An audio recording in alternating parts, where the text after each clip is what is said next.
હાલો મિત્રો, welcome to my YouTube channel માં તમારું હાર્દિક સ્વાગત છે। કેમ છો મિત્રો? મજામાં? તો મિત્રો મજામાં છે। તો મિત્રો અત્યારે આપણે આવી ગયા છીએ બગદાણા, અને મિત્રો અત્યારે હવે તમને બતાવવાનું છે રસોડા વિભાગ। તો કારણ કે બગદાણાના રસોડા વિભાગમાં અત્યારે મોટો ફેરફાર છે, તમને બતાવવાનો છે। તો વિડીયોમાં ઠેડી જોડાયેલા રહેજો। ચેનલમાં નવા ને પહેલી વાર હોય તો સબસ્ક્રાઇબ કરજો, સબસ્ક્રાઇબ કરવાનું ભૂલતા નહીં। તો હાલો મિત્રો આપણે જઈ રસોડા વિભાગમાં। હાલો તો મિત્રો અત્યારે ફાઇનલી આપણે આવી ગયા છીએ બગદાણા રસોડા વિભાગમાં। તો અહીંયા પણ જો બજરંગદાસ બાપાનો મસ્ત મજાનું એક નાનકડું મંદિર છે અને બાપાનો ફોટો છે। તો એના પણ આપણે દર્શન કરી લઈએ અને તમે પણ દર્શન કરી જાઓ।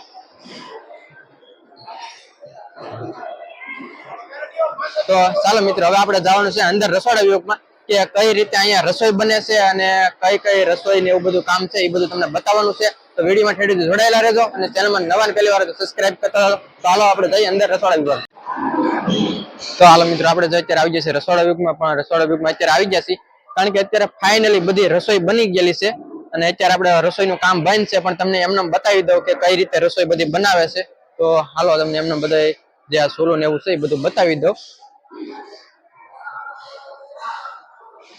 તો જો મિત્રો આ છે બધા મોટા મોટા ટોપ છે, શાકના દાળના ને એવા બધા ટોપ છે, જોવો તમે।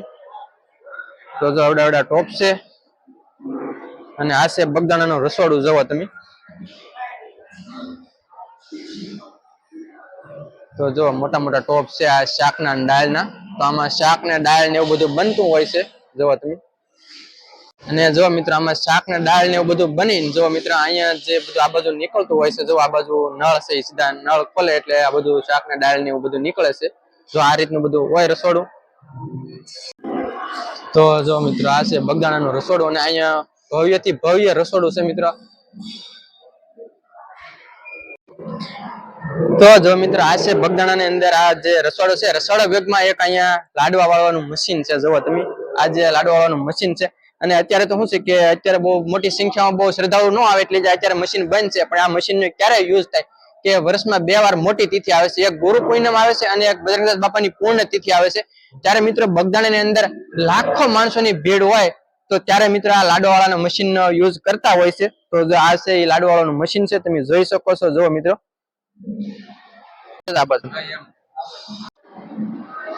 તો જો મિત્રો આપણે જે લાડવા વાળાનો હોય એનો જે આપણે પીંડો તૈયાર કરવાનો હોય એ પીંડો તૈયાર કરીને અહીંથી આપણે પીંડો નાખીએ એટલે જો મિત્રો અહીંથી ને અહીંયા આવે છે એટલે આમાં જો લાડવા બનતા જાય છે। અહીંયા લાડવા બનતા બનતા અહીંયા નીકળી જાય છે, અહીંયા લાડવા તૈયાર થઈ જાય છે, એ રીતે અહીંયા લાડવા બનતા હોય। કારણ કે અત્યારે શું છે કે આપણે બહુ માહિતી ન આપીએ, કારણ કે જયારે શરૂ હોય ને જો આપણે હોય તો પૂરેપૂરી તમને માહિતી આપી શકું અને તમે પણ રિયલમાં જોઈ શકો છો। પણ અત્યારે હાલમાં બંધ છે એટલે તમને ખાલી દેખાડી દઉં અને થોડીક માહિતી આપી દીધી છે આપણે જેટલી છે એટલી, બરાબર। કારણ કે આ જયારે ચાલુ હોય ત્યારે જ આપણને ખબર પડે। તો જો મિત્રો આ છે અંધી રસોડા વિભાગની કાચી સીધી વસ્તુ, જો અહીંયા રીંગણા છે, કોબી છે, બટાટા છે, એવું બધું વસ્તુ અહીંયા અત્યારે પડ્યું છે, જોવો તમે। અને આજની જે રસોઈ છે એ બની ગયેલી છે, કારણ કે આપણે થોડાક લેટ મોડા આવ્યા છીએ એટલા માટે। તો ફાઇનલી મિત્રો હવે જો આપણે અત્યારે છીએ રસોડા વિભાગમાં અને અત્યારે બગદાણાની અંદર જે કાંઈ એવો મોટો ફેરફાર છે એ મિત્રો તમે જોઈ શકો છો, જોવો મિત્રો। આ છે આવતર। તો જો મિત્રો આ છે અત્યારે જે પ્રસાદ લેવાનું, તો જો મિત્રો બાપા સીતારામ, બાપા સીતારામ। તો જો મિત્રો આ બગદાણાની અંદર એવું ભવ્યથી ભવ્ય રસોડું છે કે આવું તમને દુનિયામાં ક્યાંય પણ આજે અત્યાર સુધીમાં તમને રસોડું નહીં મળ્યું હોય। કારણ કે અહીંયા જો મિત્રો આપણે જે અત્યારે ડાઇનિંગ ટેબલની સુવિધા થઈ ગઈ છે, પહેલા જે હતી પંગત પડતી એની બદલે અત્યારે ડાઇનિંગ ટેબલ આવી ગયા છે બગદાણાની અંદર, જે બજરંગદાસ બાપાના રસોડાની અંદર, જોવો તમે। તો અત્યારે સરસ મજાના ડાઇનિંગ ટેબલ છે, જોવો તમે। અને જો મિત્રો આ રીતની બધી રેકડી ને એવું આવી ગયું છે અને બહુ મસ્ત મજાની રસોડામાં સુવિધા થઈ ગઈ છે, જોવો તમે। કારણ કે આવું આપણે જે અત્યારે પ્રસાદ લઈએ છીએ એ અત્યારે આપણે જેમ હોટલની અંદર જે આપણે જમવા જઈને પ્રસાદ લેતા હોય એવી રીતે છે આ બગદાણાની અંદર, જોવો તમે। તો જો અત્યારે સરસ મજાની એવી સુવિધા છે। અને જો મિત્રો અહીંયા અત્યારે લાખો માણસો છે એ જો બધા પ્રસાદી લેતા હોય છે અને ડાઇનિંગ ટેબલ ઉપર બેસીને પ્રસાદી લેતા હોય છે, જો મિત્રો। તો પહેલાના સમયની અંદર જ્યાં અહીંયા આ ડાઇનિંગ ટેબલ નહોતા ત્યારે પંગત પાડીને પ્રસાદ લેવામાં આવતો અને પંગત પાડતા, જો મિત્રો। અને અત્યારે આવી જશે ડાઇનિંગ ટેબલ, તો જો આ રીતની બધા પ્રસાદ વેચતા હોય છે, જો મિત્રો। અને બધી અત્યારે રેકડીની સુવિધા આવી ગઈ છે।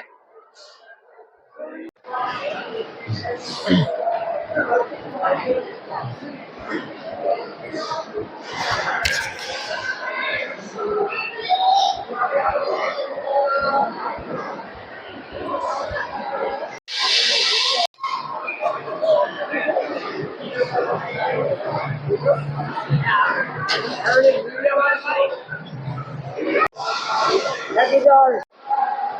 જો મિત્રો આ છે બધી ડાઇનિંગ ટેબલ ની સુવિધા. અને જો મિત્રો અહીંયા આખા રસોડાની અંદર ભાઈઓ બહેનો ને તમામ લોકોને અહીંયા જે બગદાણા જે દર્શન કરવા મિત્રો આવે છે એને બધાને ડાઇનિંગ ટેબલ ઉપર બેસાડીને પ્રસાદ દેવામાં આવે છે. અને જો મિત્રો આ બધી થાળી વાટકા ને એવું બધું અહીંયા પડ્યું છે. જો તમે અહીંયા સરસ મજાનું. અને આ બધી વસ્તુ વેચવા માટેની બધી જો અહીંયા આ રીતની શું કહેવાય કે સ્ટેન્ડ આવી ગયા છે. આ સ્ટેન્ડ લઈને બધું થાળી વાટકા અને બધું પ્રસાદ ને એવું વેચવા જવાનું હોય છે. તો જો આ રીતનું બધું ગોઠવેલું હોય અને આમાં જો અત્યારે બધી થાળી ને એવું બધું પડ્યું છે. તો જુઓ મિત્રો અને બહુ સરસ મજાની એવી અહીંયા સુવિધા છે. ને અહીંયા બધા લોકો બાર થી સેવકો આવતા હોય છે.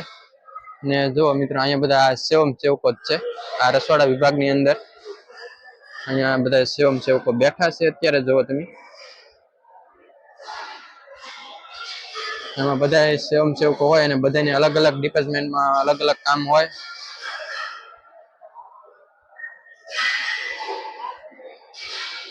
અને મસ્ત મજાનું એવું રસોડું છે મિત્રો. અને આવું રસોડું તમે ગુજરાતની અંદર ક્યાંય પણ નહીં જોવા મળ્યું હોય. કારણ કે બધે રસોડા હોય પણ બધે આપણે શું કહેવાય કે બુફે હોય ને એવું બધું હોય અને નીચે બેહીને જમવાનું હોય. પણ આ બગદાણા રસોડાની અંદર જ તે એક એવું છે કે ડાઇનિંગ ટેબલ ઉપર બેહીને આપણે જમવાની એવી સુવિધા આપણને થઈ ગઈ છે. એટલે સરસ મજાની એવી સુવિધા થઈ ગઈ છે.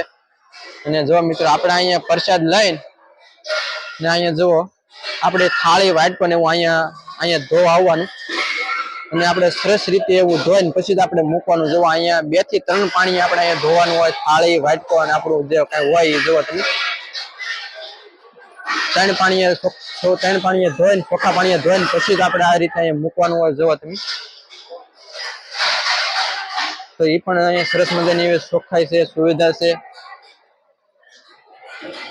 અને અમે તો બધા સિક્યુરિટી સેવકો બેઠા જ હોય છે. જોવો તમે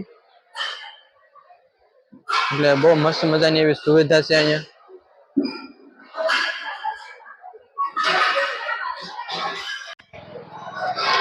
તો હાલ મિત્રો જો અહીંનો જે કઈ રસોડા વિભાગ હતો એ તમને જેટલો મારાથી કેમેરા ફોકસ થયો એટલો મેં તમને બતાવી દીધો છે. કારણ કે આજ શું છે કે બધું રસોડાનું કામકાજ પૂરું થઈ ગયું. તો આપણે થોડાક મોડા આવ્યા હતા એટલા માટે આજે રસોઈ કામનું બધું કામ પૂરું થઈ ગયું. રસોઈ બની ગઈ પણ જેટલું આપણે ઓલું થયું હતું એટલું તમને બતાવી દીધું છે. પણ હવે આપણે પાછું નેક્સ્ટ આવીશું ત્યારે આપણે તમને ક્યારેક ફરી રસોડા વિભાગનો વિડીયો બતાવીશું. તો આપણે બસ આજનો વિડીયો અહીંયા સુધી જ. તો જો મિત્રો તમને મારો વિડીયો ગમે અને સારો લાગે તો લાઈક કમેન્ટ કરી દેજો. અને ચેનલમાં નવા ને પહેલી વાર હોય તો સબસ્ક્રાઇબ કરવાનું ભૂલતા નહીં. તો બસ હવે આપણે વિડીયોને અહીંયા કરીએ છીએ. તો જ્યાં સુધી આપણે નવા વિડીયોમાં નવા લોકો મળીએ ત્યાં સુધી બધાને જય બાપા સીતારામ. Bye bye.